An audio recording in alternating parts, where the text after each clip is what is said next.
دوسری چیز اس کے اندر جو آئی ہے نا کہ اللہ تعالیٰ فرماتا ہے کہ وہ اہل ایمان کہتے ہیں وَلَا تَجْعَلْ فِي قُلُوبِنَا غِلًّا لِّلَّذِينَ آمَنُوا، اے اللہ اہل ایمان کے بارے میں ہمارے دل میں کوئی بغض نہ رکھنا، یعنی جو اہل ایمان دنیا سے چلے گئے ہیں ان کے بارے میں ہمارے لیے دل میں کوئی میل نہ آئے، یعنی یہ دعا سکھائی گئی ہے۔ بعض اوقات ہوتا ہے انسان کی بڑی یعنی قریبی رشتہ داری بھی ہوتی ہے، بعض اوقات لوگوں نے ایسی زیادتیاں کی ہوتی ہیں کہ انسان یعنی چاہتے ہوئے بھی ان چیزوں کو بھلا نہیں سکتا، تو اس لیے یہ دعا تعلیم کر دی گئی ہے کہ چلو جو بندہ دنیا سے ایک غلط کام کر کے چلا گیا آپ اس کے لیے دعا کریں اور اپنے لیے دعا کریں کہ اللہ ہمارے دل میں ان کے لیے یعنی کوئی میل ایسا نہ آئے۔ اچھا، اس کی بعض اوقات لوگ پلی بھی لیتے ہیں اور وہ یہ کہتے ہیں کہ جی جو بزرگ فوت ہو چکے ہیں اگر انہوں نے کوئی زیادتیاں کی ہیں دین کے ساتھ تو قرآن تو ہمیں کہہ رہا ہے کہ ان کے بارے میں دل میں کوئی غل نہ رکھے، تو ہمیں چاہیے ان کی غلطیاں ہی ہائی لائٹ نہ کرے۔ پہلی 2 نمبری تو ان لوگوں کی یہ ہوتی ہے کہ یہ صرف اپنے فرقے کے بزرگوں کے بارے میں یہ بات کر رہے ہوتے ہیں۔ اگر یہی بات ہے تو بریلویوں نے حسام الارمین چھاپنا بند کیوں نہیں کر دی ہے؟ آج تک چھپ رہی ہے نا، جس میں یعنی 4 علماء دیوبند پہ کفر کے فتوے لگائے تھے حمزہ بریلوی صاحب نے، المشہور حسام الارمین، تو نہیں بند کیے۔ وہ کہیں گے وہ تو ہے ہی گستاخ تھے نا، ان کو کہنا چاہیے ہماروں کو کچھ نہ کہیں۔ اس کے مقابلے پہ المہند المفند لکھی گئی ہے، سر وہ بھی 100 سال سے زیادہ ہو گیا چھپ رہی ہے، جس میں احمد بریلوی صاحب ان کی جماعت کو پورا شیطانی لشکر ڈکلیئر کیا گیا۔ تو ان کو نہیں پتا کہ احمد بریلوی تو 1921 میں فوت ہوئے تھے، تقریباً 100 سال ہونے والے ہیں ان کو فوت ہوئے پہ، یہ 2019 چل رہا ہے، تو یار چھوڑ دو۔ اگر یعنی آپ کی وہی ڈاکٹرائن مانے، وہ کہیں گے نہیں جی سر جنہوں نے دین کے ساتھ کھلواڑ کیا ہے ان کو معافی نہیں ہے، تو سر یہی ہماری ڈاکٹرائن ہے کہ جنہوں نے دین کا نقصان کیا ہے۔ یہ جو غل والا تعلق ہے نا، اس کا تعلق ہے کہ آپ کا کوئی ذاتی معاملہ ہے کسی کے ساتھ، جس نے دین کا جنازہ نکالا ہوا ہے وہ تو اللہ اس کے رسول کا دشمن ہے، اس کے بارے میں غل کا رکھنا ایمان ہے۔ الحب للہ والبغض للہ، بخاری مسلم کی حدیث ہے کہ اس نے ایمان کی حلاوت چکھی جس میں 3 نشانی ہیں۔ نمبر 1، اللہ اور اس کا محبوب اسے پوری دنیا سے بڑھ کر محبوب ہوں صلی اللہ علیہ وآلہ وسلم۔ اس میں تو اکثر لوگ کہیں گے نہیں ہم بالکل جی ایسا ہی ہے، یہ علیحدہ بات ہے کہ جب داڑھی رکھنی پڑ جائے تو کہتے ہیں یار وہ بیوی سے پوچھنا پڑے گا، ابو سختی کرتے ہیں تو وہ پھر ابو اور بیوی آگے ہو جاتے ہیں۔ تو جن لوگوں نے دین کا جنازہ نکالا ہے ان کے بارے میں غل رکھنا ضروری ہے، کیونکہ اس میں دوسری نشانی بخاری مسلم میں آئی کہ وہ شخص محبت کرتا ہے تو اللہ کے لیے اور دشمنی رکھتا ہے تو اللہ کے لیے۔ اور تیسری چیز ہے کہ کفر کی طرف لٹایا جانا اس کے لیے اتنا ہی مشکل ہو جاتا ہے جتنا زندہ آگ میں جلایا جانا۔ وہ آگ میں جلنے کے لیے تیار ہو جائے لیکن ایمان نہ چھوڑے، وہ ایمان کی حلاوت چکھے گا۔ تو الحب للہ والبغض للہ، بغض اللہ کے لیے، محبت اللہ کے لیے، وہ والا غل تو رہتا ہے۔ اس غل سے اس غل سے تو نبی الاسلام نہیں چھٹکارا حاصل کر سکے۔ صحیح بخاری میں حدیث ہے، نبی الاسلام کے پاس واشی آیا فتح مکہ کے موقع پر، اور وہ واشی کون تھا؟ قاتل حمزہ۔ ہائے ہائے ہائے، حمزہ نبی الاسلام کے صرف چچا نہیں تھے بلکہ بھائی بھی تھے، دو شریک، اور ہم عمر بھی تھے، دوست بھی تھے۔ واشی کو حضرت بلال نے سفارش کروائی کہ یا رسول اللہ میرے کہنے پہ معاف کر دیے جائے۔ واشی پیش ہوا، فرمایا واشی یا رسول اللہ قاتل حمزہ، یا رسول اللہ تیرا ایمان قبول ہے لیکن کیا تو ایسا کر سکتا ہے کہ اپنی شکل مجھے نہیں دکھانی؟ ہائے ہائے ہائے ہائے، یہ وہ شخص ہے جو حریص علیکم بالمؤمنین رؤوف الرحیم ہے، لیکن چچا کے معاملے میں، اور وہ چچا ایسا نہیں جو صرف چچا ہی تھا، وہ دین کا مجاہد تھا، دین کے لیے کنٹریبیوشن تھی۔ اور فرمایا پوری زندگی پھر واشی سامنے نہیں آیا حضور کے، حالانکہ آپ کو تو اللہ نے گارنٹی دی ہے حریص علیکم بالمؤمنین رؤوف الرحیم، نبی الاسلام مومنین پر رؤوف بھی ہیں رحیم بھی ہیں۔ اب میں تھوڑی سی انجینئرنگ کرتا ہوں کہ انسان کو اپنے چچا سے زیادہ محبت ہوتی ہے یا اپنی اولاد سے؟ مطلب اس پہ تو کوئی دوسری رائے نہیں ہے۔ جن جن کے بچے ہیں، یعنی میرے بھی اپنے بچے ہیں، آپ میں سے بھی اکثر لوگ شادی شدہ بیٹھے ہیں، آپ خود انالیسس کر لیں، بلکہ اولاد تو بعض کا انسان کو ماں باپ سے آگے ہو جاتی ہے. تو جن لوگوں نے حضرت حمزہ کے ساتھ ظلم کیا اور ان کو قتل کیا، ان کا ایمان قبول نہیں کیا گیا. تو جن لوگوں نے حضرت حسین ابن علی کے ساتھ ظلم کیا یا حضرت علی ابن ابی طالب کو تکلیفیں دی ہیں جو حضور کے بچوں کی جگہ تھے، ان کے بارے میں آپ ایکسپیکٹ کر سکتے ہیں کہ نبی الاسلام کے دل میں ان کے بارے میں کوئی محبت کے جذبات ہوں گے؟ Not at all. حتیٰ کہ آپ دیکھ لیں مسند احمد میں تواتر سے وہ حدیث نقل ہوئی ہے کہ ابن عباس کہتے ہیں کہ ایک دوپہر کے وقت میں نے خواب دیکھا اور میں گھبرا کے اٹھ گیا اس خواب کی وجہ سے. میں نے دیکھا کہ نبی الاسلام جو ہے وہ پرانگدہ حالت ہے، بال بکھرے ہوئے ہیں، جسم پہ گرد پڑی ہوئی ہے، ہاتھ میں خون کی ایک شیشی ہے. اور میں نے کہا یا رسول اللہ میرے ماں باپ قربان، آپ کی کیا حالت ہے؟ تو فرمایا کہ یہ حسین اور اس کے ساتھیوں کا خون ہے جو صبح سے میں کربلا میں سمیٹ رہا ہوں. اور یعنی یہ ایک اللہ کی طرف سے دکھایا گیا یہ تشبیہ، یعنی ایک علیحدہ سے ایک محکمہ خواب کے محکمہ بالکل الگ سے ہے. آپ مجھے خواب میں آئے تو آپ کو نہیں پتا ہوگا کہ آپ میرے خواب میں آئے ہیں، یہ اللہ تعالیٰ تمثیلاً دکھاتا ہے. اور نبی علیہ السلام کو خواب میں دیکھ رہا ہے کون؟ صحابی. تو وہ تو کنفرم ہے، بخاری مسلم میں حدیث ہے جس نے مجھے خواب میں دیکھا میری شکل میں شیطان نہیں آ سکتا. اور وہ شکل صحابی کو تو پتا تھی، اور صحابی بھی عام نہیں، عبداللہ ابن عباس کہتے ہیں میں گھبرا کے اٹھا، میں نے وقت اور تاریخ نوٹ کر لی اور دن بھی. کئی ہفتوں بعد پتا چلا کہ اسی دن 10 محرم 61 ہجری میں حضرت حسین ابن علی کو شہید کیا گیا. تو حسین ابن علی کی وفات کے اوپر یہ ابن عباس کو خواب میں آنا حضور صلی اللہ علیہ وسلم نے انڈیکیٹر دے دیا نا. اسی حدیث کو نقل کر کے اسماعیل دہلوی، جس کو دیوبند اور اہل حدیث جو اس وقت پریکٹیکلی یعنی ایک سمجھ لیں کہ یزید کے ٹھیکیدار بنے ہوئے ہیں اس کے دفاع کے اوپر، ان کے مشترکہ امام ہے اسماعیل دہلوی، شاہ ولی اللہ دہلوی کا پوتا. اس نے جو کتاب لکھی ہے نا تقویت الایمان، جس میں گستاخیاں بھی ہیں، وہ اس کتاب کے اندر ہم نے اس کا جے پی جی بھی لگایا تھا. اس میں اس نے لکھا ہے کہ اس حدیث سے پتہ چلا کہ نبی علیہ السلام وفات کے بعد بھی اللہ کی جنتوں میں حسین کے قتل کی وجہ سے غم زدہ ہیں. اور اس نے بھی لکھا یزید پلید لفظ لکھا. وہ اس پوری کتاب میں جہاں جہاں لفظ استعمال کرتے ہیں یزید پلید استعمال کرتے ہیں. تو بعد میں سعودیہ ایران ٹسل شروع ہوئی تو یہ یزید کی وکالت کرنی شروع کر دی. اہل حدیث تو خیر اس وقت ناسبیت اور یزیدیت کا جھنڈا اٹھائے ہوئے ہیں. دیوبند میں کم لوگ ہیں ایز کمپیئر ٹو اہل حدیث، اور بریلویوں میں تو بہت ہی کم ہے.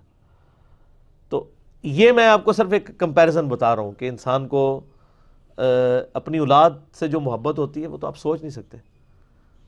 ترمذی میں اور مسند احمد میں حدیث ہے نبی علیہ السلام نے حضرت حسین کو اٹھایا ہوا ہے اور آپ فرماتے ہیں اللہ یہ میرے بیٹوں میں سے ایک بیٹا ہے، اللہ اس سے محبت کر جو اس سے محبت کرے، اس سے دشمنی رکھ جو اس سے دشمنی رکھے. ہم یہ پوچھتے ہیں کہ حسین سے دشمنی کس نے رکھی ہوئی ہے؟ ذرا پوائنٹ آؤٹ کریں نا. کیا یہ تھریٹیکل بات ہے؟ تھی نا دشمنی، آج تک ہے، اس زمانے میں بھی تھی. تو وہ ان لوگوں کو پھر ان کے ساتھ کیا معاملات ہوں گے؟ باقی واقعہ کربلا والا ریسرچ پیپر 5B پڑھ لیں تو آپ کو معاملات کلیئر ہو جائیں گے. تو یہ غل کے اوپر میں نے بات کی، اور اس کے اوپر بعض لوگوں جو ہیں وہ اس حدیث کے اندر تحریف بھی بعض لوگوں نے کی ہے، بعض لوگوں نے جان بوجھ کے کی ہے، بعض لوگوں نے انجانے کے اندر کیا ہے. یہ روایت المستدرک الحاکم میں بھی موجود ہے اور صحیح سند کے ساتھ، اور المصنف ابن ابی شیبہ کے اندر بھی موجود ہے کہ مولا علی علیہ السلام جو ہیں وہ ان کے پاس حضرت طلحہ کا بیٹا آیا، عثمان ابن طلحہ. تو آپ اس کو جب ملتے ہوئے آپ نے نا سورہ حجر کی وہ آیت پڑھی کہ جو اہل ایمان کے دلوں میں ایک دوسرے کے بارے میں غل آ جائے گا نا، قیامت والے دن اللہ تعالیٰ ان کے دل سے وہ غل دور کر دے گا.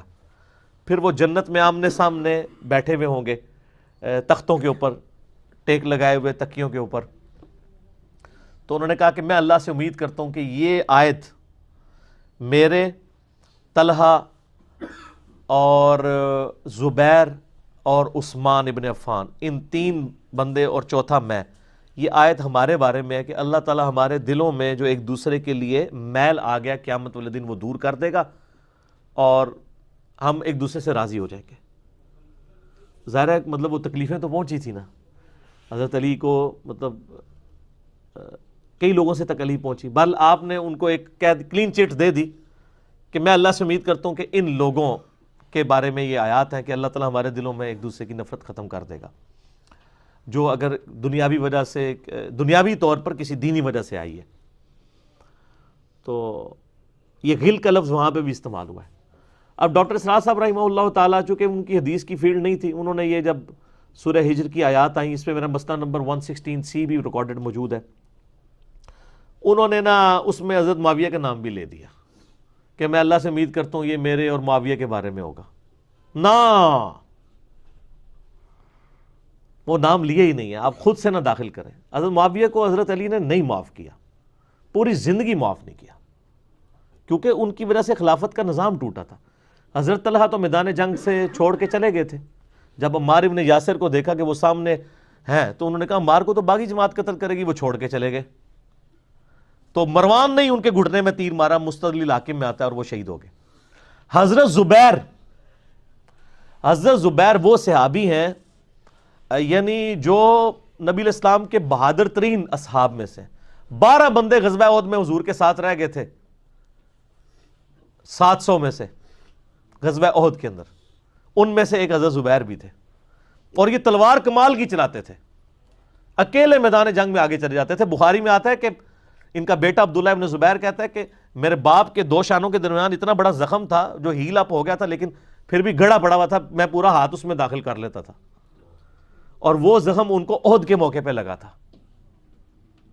ٹھیک ہے، اور پھر جنگ، اسی حدیث میں بخاری کے آتا ہے کہ جنگ یرموک کے موقع پر لوگ یعنی لیڈر کے اوپر چل رہے ہوتے ہیں، تو حضرت زبیر بھی ایک اسکواڈ کو لیڈ کر رہے تھے، تو لوگوں نے کہا حضرت آپ آگے جائیں، انہوں نے کہا جب میں آگے جاؤں گا تو میرے ساتھ کوئی نہیں آگے جا سکے، تو وہ اکیلے گھوڑے کو انہوں نے جو ہے وہ ایڑی لگائی اور رومن امپائر کی یعنی فوج کے اندر گھس گئے، اور کوئی بھی ان سے لڑنے کے لیے تیار نہیں ہوتا تھا، اتنی بہادری تھی ان کے اندر، لیکن جنگ جمل میں حضرت علی کے مقابلے پہ آ گئے۔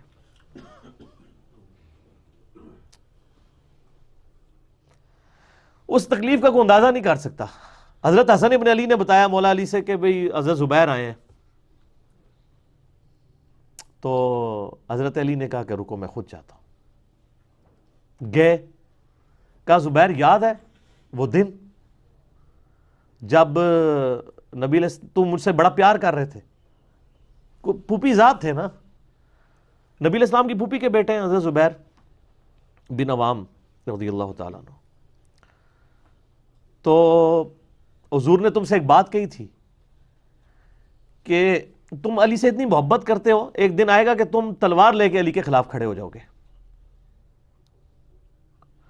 تو تم نے کیا کہا تھا کہ یا رسول اللہ میں علی کے خلاف کھڑا ہوں گا؟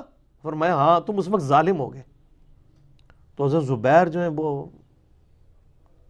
ان پہ غشی طاری ہو گئی، گھوڑے کو یعنی وہ حضرت علی کا پھر سامنا بھی نہیں کر سکے، میدان جنگ سے واپس چلے گئے۔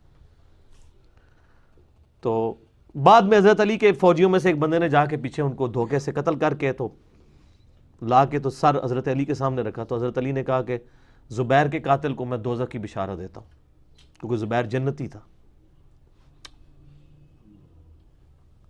تو وہ شخص پھر حضرت علی سے ناراض ہو گیا کہ ہم نے ان کا میں نے تجھے حکم دیا تھا، جب میں نے ان کو جانے دیا ہے تو نے یہ کام کیوں کیا؟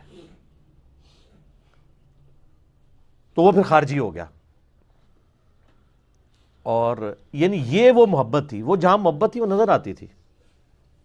ظاہر ہے کہ ایک بندے کی ایک غلطی سے اس کی پوری زندگی زیرو سے ملٹیپلائی نہیں ہو جاتی ہے، جس نے اتنا کچھ دین کے لیے کنٹریبیوٹ کیا ہو، کبھی نہیں ہو سکتا ایسے۔ حضرت علی کو بھی اس بات کا پتہ تھا۔ بہرحال یعنی اللہ تعالیٰ ان سے راضی ہو، اسی لیے نبی علیہ السلام کی اس حدیث یعنی وہ حضرت علی کے اس قول کو حضرت علی فٹ کیا کرتے تھے حضرت زبیر، طلحہ اور حضرت عثمان ابن عفان پہ رضی اللہ تعالیٰ۔ باقی آپ میرا کربلا والا ریسرچ پیپر پڑھیں تو آپ کو پتہ چلے گا کہ کتنی یعنی مشکل وقت حضرت علی نے اپنی خلافت میں دیکھا ہے اس حوالے سے۔ یعنی مصنف ابن ابی شیبہ میں آپ کے مخالفین کی لاشیں بھی ہیں، ان پہ بھی حضرت علی گریہ کر رہے ہیں،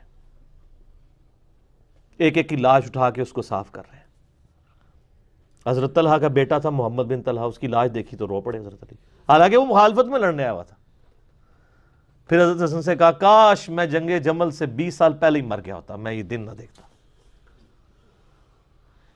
ایک ایسا شخص جس نے 8 سال کی عمر میں اسلام قبول کیا، جس نے اسلام کو 0 سے 3 براعظموں میں پھیلتے ہوئے دیکھا، اور اب اس کو بڑھاپے میں یہ دن دیکھنے پڑ رہے ہیں کہ اس کے سامنے اسلام کا شرازہ بکھر رہا ہے، کہ مسلمانوں سے لڑ رہے ہیں، ایک ایک جنگ میں 8-8 10 ہزار لوگ، جن میں مرنے والے صحابہ ہیں حضور کی تربیت یافتہ، جو ایک آواز کے اوپر حضور کی لبیک کہنے والے تھے، شیر و شکر تھے آپس میں۔ آپ اندازہ کر سکتے ہیں۔ اسی لیے حضرت علی جو ہیں وہ یعنی کوفے میں شہر سے باہر، آپ کو پتہ ہے کنویں ہوا کرتے تھے، اکیلے جا کے کنویں پہ بیٹھ کے رویا کرتے تھے کہ اللہ اس امت کے ساتھ کیا ہو گیا۔ کوشش کرتے رہے، اینڈ رزلٹ یہ ہے کہ وہ خلافت کا نظام۔ اسی لیے مصنف ابن ابی شیبہ میں آتا ہے کہ آپ نے فجر اور عشاء کی نمازوں میں قنوت نازلہ پڑھی، اللہم علیک بمعاویہ و اشیاعہ، اے اللہ معاویہ اور اس کے شیعہ کو برباد کر، علی اور اس کے عمر بن عاص اور اس کے شیعہ کو، ابا سلمی اور اس کے شیعہ کو، قیس اور اس کے شیعہ کو برباد کر۔ باقی احادیث میں آپ علیہ السلام نے جو بشارت کر دی تھی، سنن نسائی الکبریٰ کے اندر حدیث موجود ہے، حاکم کے اندر، کہ نبی علیہ السلام نے حضرت علی سے ایک دن فرمایا تھا، اے علی، اگلی امتوں میں سب سے بڑا بدبخت وہ تھا جس نے قوم عاد کی اونٹنی کو قتل کیا اور اس کے بعد عذاب آ گیا، میری امت کا سب سے بڑا بدبخت وہ ہوگا جو تیرے سر کے خون سے تیری داڑھی کو رنگ دے گا، اور وہی ہوا ہے۔ اور اس کے بعد پھر دیکھیں امت ایک جگہ جمع نہیں ہوئی ہے، حضرت علی ایک آخری کوشش تھے، اور جن لوگوں نے اس وقت ساتھ نہیں دیا پھر ان کو دنیا میں اس کا خمیازہ بھگتنا پڑا ہے۔ عبداللہ بن عمر نے بیعت نہیں نہ کی تو صحیح بخاری اٹھا کے دیکھیں، عبداللہ بن عمر کو آل امیہ نہیں قتل کروایا، حجاج بن یوسف نے زہر آلود نیزہ مروا دیا۔ اور حاکم کے اندر مجموع الزوائد کے اندر موجود ہے، حضرت عبداللہ بن عمر آخری عمر میں کہا کرتے تھے، کاش میں اس وقت علی کا ساتھ دیتا اور یہ خلافت کا نظام تو بچ جاتا، کیونکہ کئی لوگ بیچ میں نیوٹرل ہو گئے تھے جو پھر ساتھ نہیں دیا، تو اس کی وجہ سے پھر حضرت علی کے چونکہ اب پاس اتنی مین پاور نہیں تھی کہ اس سسٹم کو سنبھال سکتے، بال پھر وہ شہید ہو گئے اور پھر معاملات آگے۔ خیر بات کہاں سے کہاں نکل گئی، کیونکہ یہ اس کے ساتھ غل کا لفظ تھا، تو یہ غل کے لفظ کو ایڈریس کرنا ضروری تھا۔ تو آج ہم جب جنگ جمل صفین نہروان کو ڈسکس کرتے ہیں تو یہ کوئی غل والی بات نہیں ہے، یہ وہ چیزیں ہیں جو ایک ریالٹی ہیں، اور وہ اگر یہ غل والی بات ہے تو نبی علیہ السلام کے دل میں بھی نعوذ باللہ غل تھا، مولا علی کے دل میں بھی غل تھا، ایسا نہیں تھا۔ وہ دین کی حمیت کہلاتی ہے، اس کو غل نہیں آپ کہتے۔